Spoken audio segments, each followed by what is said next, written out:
Hello मेरे प्यारे से दोस्तों, जैसा कि हमने पिछले एपिसोड में देखा था कि शी हाओ ने वल्कनो जायंट फीस्ट अटैक सीधा ही उस मंकी के फोरहेड के ऊपर कर देता है। साथ में शी हाओ ने उस मंकी के फोरहेड के ऊपर सोल सील भी लगा दी होती है। तभी हम देखते हैं कि वो मंकी अपने ब्लडी डीमन फॉर्मेशन को एक्टिवेट करके शी हाओ को अपने फॉर्मेशन के अंदर ट्रैप करने की भी कोशिश करता है, मगर शी हाओ सिर्फ चुटकी बजा करके अपनी सील की पावर को एक्टिवेट करता है और उस मंकी के डोमेन को वहीं पे डिस्ट्रॉय करके रख देता है, जहां पे उस मंकी का जो इल्यूजन होता है, जहां पे वो सबके सामने जायंट फॉर्म में नजर आ रहा था, वो अब सबके सामने एक छोटू सा पिद्दू मंकी नज़र आ रहा होता है, बिल्कुल ह्यूमंस के हाइट के इक्वल। मेरे प्यारे दोस्तों, इस एपिसोड को स्टार्ट करने से पहले मैं अपने व्यूअर्स और जिन प्यारे भाइयों ने मेरी पिछली वीडियो पे कमेंट किया है, मैं उन सबको तहे दिल से धन्यवाद कहना चाहता हूं। साथ में मेरे नए व्यूअर्स, आप भी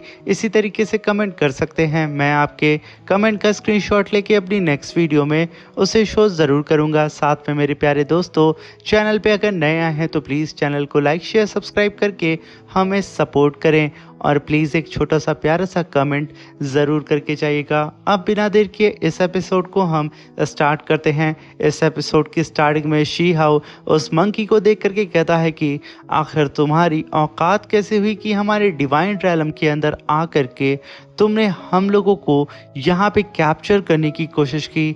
तुम क्या यहाँ नहीं जानते हो कि तुम यहाँ पे मौजूद सभी लोगों में से सबसे वीकेस्ट एग्जिस्टेंस रखते हो? आखिर तुम्हारे पास इतना कॉन्फिडेंस लेवल कहाँ से आ गया? तभी हम देखते हैं जैसे ही उस मंकी की पावर सील हुई थी, उसके इल्यूजन में फंसे थे जितने भी शी हाओ के साथ ही, वो सब के सब यहाँ पे हील हो जाते हैं। और तभी शी हाओ ने भी एक फीस्ट अटैक सीधे ही उस मंकी के ऊपर कर दिया था, मगर वो मंकी उस जायंट से फीस्ट अटैक को देख के तुरंत ही वहां से भागते हुए अपनी जान बचाने लगता है। सीधा ही शी हाओ से कहता है कि मैं तुझे जिंदा ही पूरी ही तरीके से निगल लूँगा। तभी शी हाओ कहता है कि अच्छा, तो तू मुझे खाना चाहता है तो ठीक है, क्यों ना आकर के तू मुझे खा ही ले। ये कहने के साथ अब शी हाओ अपनी 9 हेवनली के पावर को डीएक्टिवेट करता है और सीधा ही पीछा करने लगता है उस मंकी का, जहाँ पे वो मंकी एक पहाड़ पे चढ़ के भागने लगता है।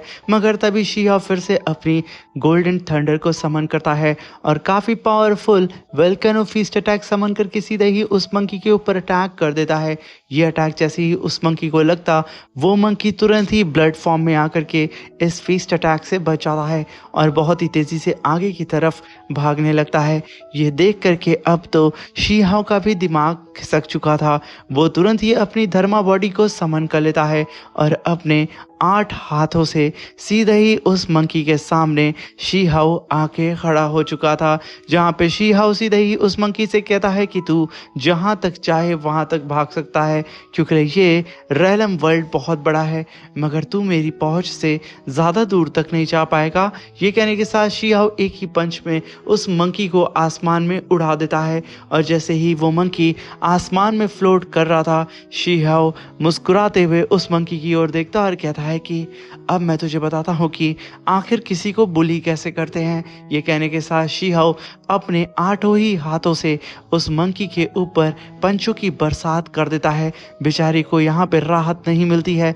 तभी शी हाओ रुक करके वहाँ पे अपनी कुन पैंग टेक्निक को परफॉर्म करता है और अपनी जायंट वेल को समन करता है और अपने फीस्ट अटैक के साथ अपने जायंट वेल अटैक भी उस मंकी के ऊपर दे मारता है, जहाँ पे वो मंकी सीधे ही जाकर के ज़मीन के अंदर धंस जाता है। वो पूरी ही तरीके से यहाँ पे घायल हो चुका था, मगर अभी भी उसकी अकड़ नहीं निकली थी। वो सीधा ही शी हाओ से कहता है कि मैं तुझे जब अपने अंदर डिवोर करूँगा ना, तो याद रखना मैं 100 सालों तक तेरी आत्मा को तड़पाऊँगा। शी हाओ कहता है कि बंदर, तेरा एक पैर कब्र में है, मगर अभी भी तेरी अकड़ ठिकाने नहीं आई है। ये कहने के साथ शी हाओ उस मंकी से कहता है कि अब जब तू मुझे इतनी बुरी मौत मारेगा, तो क्यों ना मैं उससे पहले ही तुझे तड़पा तड़पा के मारूं। ये कहने के साथ शी हाओ अपनी द लव सॉर्ड को समन करता है और सीधे ही उस मंकी से कहता है कि अब तू तड़पने के लिए तैयार हो जा। जैसे ही शी हाओ ने अपनी द लव सॉर्ड को समन किया था, शी हाओ की जायंट धर्मा बॉडी के आसपास भी कई सारी giant see the love sword appear हो जाती हैं। शी हाओ उन सारी ही सॉर्ड को फ्यूज़ करता है, जहाँ पे उन सारी ही सॉर्ड फ्यूज़ होकर के शी हाओ की धर्मा बॉडी के हाथ में आ चुकी थी। शी हाओ ने सीधे ही उस जाइंट सॉर्ड से उस मंकी के ऊपर अटैक कर दिया था। वो मंकी अपने फोरहेड से काफ़ी पावरफुल स्पिरिचुअल एनर्जी अटैक करके शी हाओ के सॉर्ड को रोकने की कोशिश करता है। जैसे ही ये दोनों ही पावर आपस में जाके टकराती हैं, वो दोनों ही एक दूसरे को पीछे ढकेलने की कोशिश करती हैं और तभी वहाँ पे एक ब्लास्ट होता है। मगर यहाँ पे वो मंकी को समझ में आ जाता है कि अगर वो यहाँ से नहीं भागा तो ये बंदा उसे मार देगा। तभी वो मंकी बिना ही वक्त ज़ाया किए शी हाओ से दूर भागने लगता है। शी हाओ उसे भागता हुआ देख करके अपनी थर्मा बॉडी की पावर को डीएक्टिवेट करता है और सीधा ही उस मंकी से कहता है कि तुझे जितना भी भागना है भाग, मैं यहाँ पे तुझे इतनी आसानी से तो मारने वाला नहीं हूँ। ये कहने के साथ शी हाओ उस मंकी के जस्ट बगल में आता है और अपनी स्वॉर्ड से खींच के एक स्वॉर्ड स्लैश टैग उस मंकी के हाथ पे दे मारता है, जहाँ पे उस मंकी का हाथ आधा कट चुका था। वो चिल्लाते हुए शी हाओ से कहता है कि कमीने, मैं तुझे नहीं छोड़ूंगा। तभी वो रुकता है और वो समझ जाता है कि वो यहाँ पे शी हाओ से फाइट नहीं कर सकता है, इसलिए वो तुरंत ही वहाँ पे गु यून से कहता है कि गु यून, अगर तू अपने गार्डियन क्लैन का रास्ता जाना चाहता है तो मेरे साथ इस माउंटेन गेट के अंदर आ। ये कहने के साथ वो मंकी बहुत ही तेज़ी से उस माउंटेन गेट के अंदर उड़ता हुआ निकल जाता है। उसे अंदर जाता हुआ देख करके गु यून तुरंत ही उसका पीछा करने लगता है और तभी शी हाओ भी इस चीज़ को नोटिस कर लेता है। उसे यहाँ पे कुछ गड़बड़ नज़र आती है, इसलिए वो भी उन दोनों का पीछा करते हुए उस माउंटेन गेट के अंदर एंटर कर जाता है। जब यहाँ पे वो तीनों ही कल्टीवेटर उस माउंटेन गेट के अंदर एंटर कर चुके थे, वहाँ पे खड़े हुए इमॉर्टल एकेडमी के कल्टीवेटर और तियानशैन एकेडमी के कल्टीवेटर भी बिना ही वक्त ज़ाया किए उस माउंटेन स्टोन गेट के अंदर एंटर करना स्टार्ट कर देते हैं। तभी हमें उस स्टोन माउंटेन गेट के अंदर का सीन दिखाया जाता है, जहां पे वो मंकी भागते हुए अपने लॉर्ड से कह रहा होता है, जो कि असल में एक लेडी मदर होती है। वो उससे कहता है कि मदर, मैं ऑलरेडी यहाँ पे उन सभी लोगों को लेकर के आ चुका हूँ जिनके ब्लड का इस्तेमाल करके आप यहाँ पे आज़ाद हो सकती हैं इस फर्नेस की कैद से। तभी वो देखता है कि शी हाओ भी उसका पीछा कर रहा है। वो समझ जाता है कि उसे जल्द से जल्द शी हाओ से यहाँ पे पीछा छुड़ाना होगा, इसलिए वो मंकी अपना एक क्लोन बनाता है और तुरंत ही उस क्लोन को शी हाओ के अलग डायरेक्शन में भेज देता है और ख़ुद दूसरे डायरेक्शन में चला जाता है। शी हाओ यहाँ पे चकमा खा जाता है और वो उस क्लोन का पीछा करने लगता है, जहाँ पे शी हाओ ने अपनी इमॉर्टल दावलाओ शॉट को निकाल के डबल स्लैश टैग मंकी के क्लोन के ऊपर कर देता है, जिसकी वजह से उस मंकी का क्लोन एक ही बार में डिस्ट्रॉय हो जाता है। यहाँ पे शी हाओ को भी समझ में आ जाता है कि उस मंकी ने यहाँ पे शी हाओ को बेवकूफ़ बनाया है। तभी शी हाओ वहाँ से वापस की तरफ निकल जाता है, क्योंकि इसे यहाँ पे मंकी को किसी भी कीमत पे ढूंढना था। तभी हम वहाँ पे गु यून को देखते हैं, जो कि असल में ग्रेट डाउ ट्रेजर बोतल के ही सामने खड़ा होता है, जिसके अंदर उस मंकी की मदर और उसका पूरा का पूरा क्लैन सील होता है और इसे सील करने वाले भी गार्डियन क्लैन के कल्टीवेटर्स होते हैं। तभी वो मदर सीधा ही गु यून से कहती है कि अगर तुम यहाँ पे हमें आज़ाद कर देते हो तो हम तुम्हें तुम्हारे गार्डियन क्लैन का रास्ता बताएंगे और साथ में तुम्हें कई सारे हाई ग्रेड के ट्रेजर से नवाजेंगे। तभी वहाँ पे शी हाओ आकर के पीछे से सीधा ही गु यून को टोकते हुए कहता है कि गु यून, तुम यहाँ पे एक शेर से दोस्ती कर रहे हो, अगर तुम उससे डील करोगे तो याद रखना तुम्हारे शरीर पे हड्डी के अलावा कुछ भी नहीं बचेगा, इसलिए सोच समझ के अपना फैसला लो। मगर तभी उस बोतल के अंदर से एक मिस्टीरियस फॉग बाहर निकलता है, जो कि गु यून को एक और इल्यूजन के अंदर लेकर के चला जाता है। वहाँ पे गु यून अब अपनी आंखों के सामने ही अपने गार्डियन एंसेस्ट्रल लैंड को देख रहा होता है, जहाँ पे उसकी ही मदर उसे आवाज़ लगा रही होती है और उसके आसपास उसके ही गार्डियन एंसेस्ट्रल एंसेस्ट्रल लैंड के कल्टीवेटर्स मौजूद होते हैं। ये देख करके वो एकदम खुश हो चुका था। वहीं पे वो लेडी कहती है कि गोयून, जैसा कि मैंने अपना वादा पूरा किया है, अब तुम्हारी बारी है। अपने डिवाइन ब्लड को सीधा ही इस बोतल के अंदर डालो और इस गार्डियन सील को यहाँ पे डिस्ट्रॉय करो, क्योंकि मुझे यहाँ पे खून की ज़रूरत है। और तभी वहाँ पे गोयून सीधा ही अपनी नफ्स काट देता है और बहुत ही तेज़ी से अपने खून को, यानी कि अपने डिवाइन खून को सीधा ही उस बोतल के अंदर डालने लगता है, जहाँ पे वो बोतल चारों ही तरफ से एक अलग से फॉर्मेशन के अंदर कैद थी। जैसे ही गोयून का ब्लड उस बोतल के ऊपर गिरता है, वो सारा ही फॉर्मेशन वहाँ टूट जाता है। वहाँ पे अपीयर होता है ग्रेट डाउ ट्रेजर बोतल, जिसके अंदर उस मंकी की पूरे क्लान समाये होते हैं। तभी हम देखते हैं कि उस बोतल के अंदर से कई सारे छोटे छोटे स्पिरिचुअल सीड्स बाहर निकलती हैं, जो कि ज़मीन के अंदर जा कर के फ्लावर का शेप लेने लगती हैं। और वहीं पे वो लेडी मदर कहती है कि मुझे और ज़्यादा खून चाहिए, मुझे और खून दो। गोयून अपनी पूरी जान लगा देता है और अपने ब्लड को पानी की तरह बहाने लगता है, जिसकी वजह से ज़मीन से अब बहुत ही तेज़ी से चारों ही तरफ फ्यू सेकंड्स में फ्लावर खिल चुके थे। हर एक फ्लावर उस मंकी के क्लान का एक कल्टीवेटर होता है। तभी हम देखते हैं कि उस फ्लावर्स में से कई सारी सोल्स बाहर निकलती हैं। सारी ही सोल्स को उन फ्लावर्स के अंदर से निकलता हुआ देख करके मिस यिंग अपने साथियों को वहीं पे रोक देती हैं और अपने साथियों से कहती हैं कि ये सब के सब तो एंशियंट डेमोनिक स्पिरिट्स हैं, जो कि हम लोगों को मारने में पूरी ही तरीके से सक्षम हैं। अगर इन लोगों ने हमारी बॉडी पे कब्जा कर लिया तो ये हमसे कुछ भी करा सकती हैं।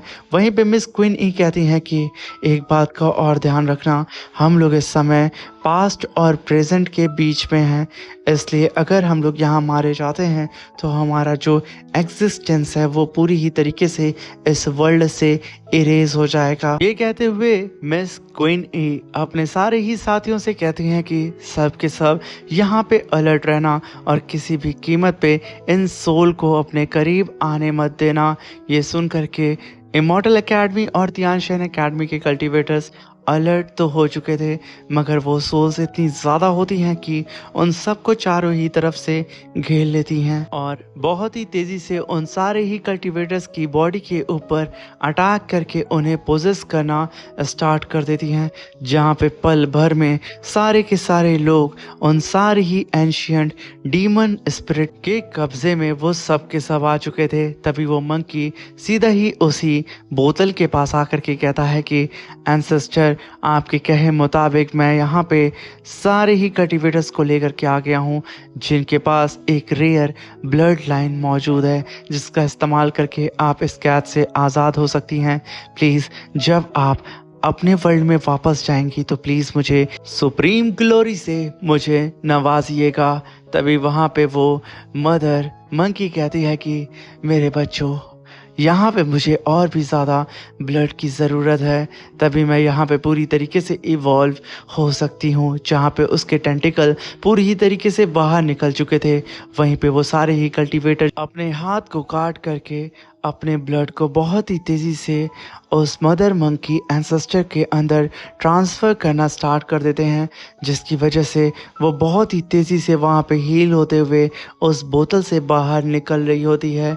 और यहाँ पे सारे ही कल्टीवेटर्स की हालत हर गुज़रते वक्त के साथ ख़राब होते जा रही होती है, मगर तभी शीहाओ वहाँ पे पूरी ही तरीके से उड़ते हुए अपने साथियों के करीब आने की कोशिश करता है और चिल्लाते हुए कहता है कि तुम सब के सब जाग जाओ। ये कहने के साथ शीहाओ ने वहाँ पे अपनी पावर को रिलीज़ कर दिया था, मगर यहाँ पे कोई भी नहीं जागता है। तभी वो मंकी मदर अपनी सारी ही स्पिरिट से शीहाओ के ऊपर अटैक कर देती है और कहती है कि क्या बात है, ये सारे ही लोग मुझसे पोजेस हो चुके हैं मगर सिवाय तुम्हारे। मगर तभी वहाँ पे शीहाओ ने अपनी द लव इमॉर्टल सॉर्ड के अंदर 9 हेवनली केव टेक्निक को फ्यूज़ कर दिया था और मल्टीपल स्लैश अटैक करके शीहाओ उन सारी ही सोल्स को डिस्ट्रॉय करना स्टार्ट कर देता है। मगर वो सोल्स इतनी ज़्यादा होती हैं कि वो शीहाओ को चारों ही तरफ से घेर चुकी थी।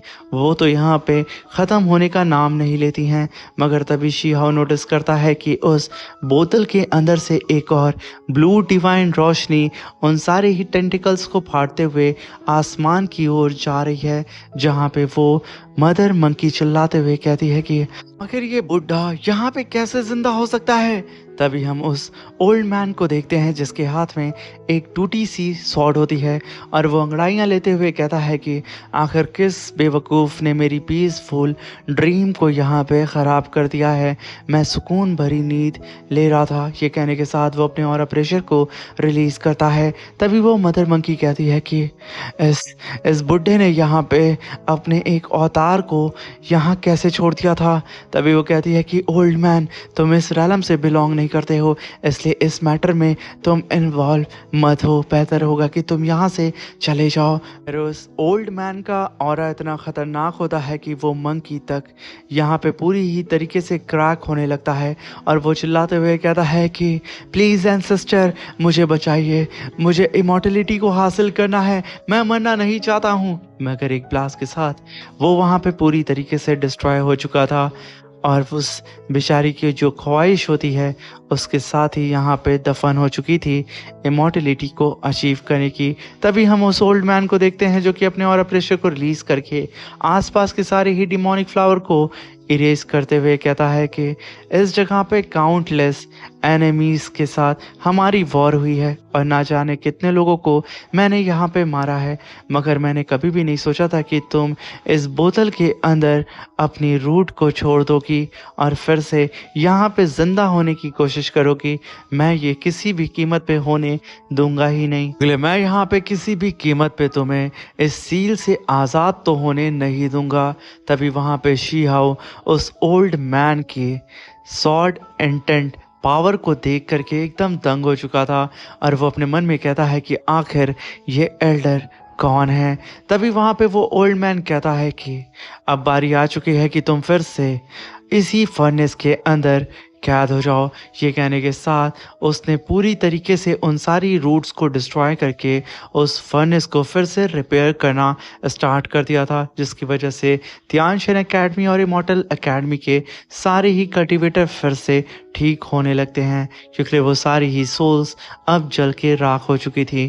तभी वो ओल्ड मैन कहता है कि जब अब यहाँ पे मैंने तुम्हें दोबारा सील कर दिया है तो तुम्हारी बॉडी अब यहाँ पे नरिश करेगी उस हेवनली सीड को रीच करने में सुप्रीम परफेक्शन तक। अब तुम यहाँ से किसी भी कीमत पे आज़ाद भी नहीं हो सकती हो, क्योंकि मैंने तुम्हारे मैसेंजर को भी मार दिया है। ये कहने के साथ उस ओल्ड मैन ने फिर से पूरी ही तरीके से उस बोतल को सील कर दिया होता है। वहाँ पे जुआन ली कहता है कि एंसेस्टर, आखिर हम लोग हेवनली सीड को कैसे हासिल करेंगे। तभी वो ओल्ड मैन कहता है कि बेवकूफ़ कहीं के, हेवनली सीड तुम जैसे कॉमन पीपल्स के लिए तो बनी ही नहीं है। हेवनली सीड जब इस दुनिया में आई थी तभी उसकी डेस्टिनी और उसका मास्टर डिसाइड हो चुका है, वो सिर्फ एक ही है। और तुम लोग इन बेवकूफ़ भरी अफवाहों पे ना ध्यान रख के और अपनी फैंटेसी से भरी हुई ड्रीम लाइफ पे फोकस ना करके आसपास में मौजूद सारे ही सुप्रीम अपॉर्चुनिटी पे ध्यान दो और इनके साथ अपनी कल्टीवेशन को आगे बढ़ाओ। ये कहने के साथ वो आगे बढ़ते हुए सीधा ही उसी बोतल के अंदर जाने लगते हैं जिसके अंदर वो मंकी एंसेस्टर क्या था। मगर तभी वहाँ पे गुईजून आता है और सीधा ही एंसेस्टर को ग्रीट करते हुए कहता है कि एंसेस्टर, मैं गार्डियन क्लैन का डिसेंडेंट हूँ। प्लीज़ एंसेस्टर, मुझे ये बताएं कि आखिर मेरे सीनियर्स का इन सारी ही फाइट्स में क्या रोल था, आखिर मेरे एंसेस्टर्स ने कैसा रोल प्ले किया था। मगर तभी वो ओल्ड मैन कहता है कि मेरे जैसे जितने भी कल्टीवेटर्स हैं जो कि इस मॉर्टल वर्ल्ड के अंदर गिरे हैं, वो सब के सब क्वाइटली अपने ट्राइबोल्यूशन का इंतज़ार कर रहे हैं।